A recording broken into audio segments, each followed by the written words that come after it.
Hi, welcome to Frontenac Outfitters Canoe and Kayak Center. This is a stand-up paddleboard review of Perception's Jetty 9. The Jetty 9 is the shorter board in this series. It has a 28-inch beam and a 4¼ inch depth and is 9 feet in length.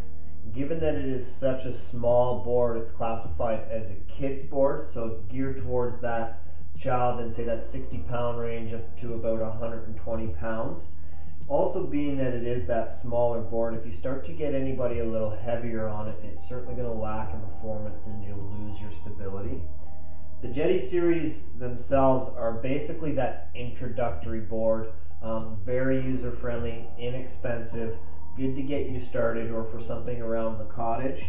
It's made from what they'll call a high density styrofoam on the top, so it's sort of that softer foam type of finish. You've got some heat laminated graphics on the top, and then when we flip it over and look at the hull of the board, we'll talk about the material down there. Looking at some of the features of the Jetty 9, you've got a molded in handhold right here in the center. You also have the vent plug. If you don't allow the air to escape, if this board's been sitting in the sun for too long, you can get some bubbling on the deck given that this is a foam. Moving towards the nose, you do have 2 lashing points for a bungee strap that could go here to lash some of the gear. And again, because this is more of that planing style sup, sort of that introductory type of board, you've got that more rounded nose to be able to kind of be a little more versatile and playful in the water, and also to help drive the bow up and over waves when you get into a little bit more wavier conditions. Not much to discuss at the tail of the Jetty 9. You do have that lashing point for your board leash. Was certainly an important feature to add because you do get a board leash with the purchase of this board. It comes with a package, so you get the board, the center fin, an aluminum adjustable paddle, as well as that board leash to make sure that if your kid's out paddling there, they can make sure the board stays with them in the instance that they fall off and take a bit of a swim.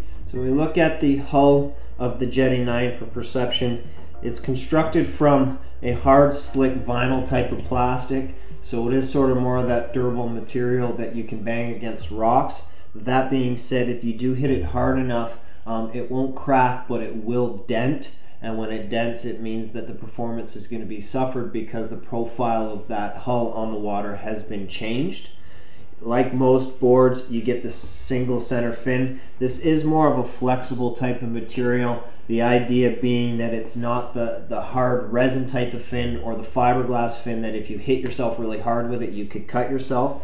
This being more of that flexible plastic, it's a little more of a safer material, again, given the fact that this is a kid's board. So to summarize, the Jetty 9 from Perception is a very basic introductory sup board. It includes your paddle, the fin, the board, and a board leash at that inexpensive cost. This board itself will cost $589 plus your tax. It's a kid's board given that it is that shorter, narrower type of board, again for that paddler around the 60-pound to 120-pound range. If you want to come out with the kids, bring them on out. We do free test paddling every day of the week for Frontenac Outfitters Canoe and Kayak Center. To take a peek at this board online and learn a little bit more about the specs, you can always visit our website at frontenacoutfitters.ca. Otherwise, come on out and come paddle with us.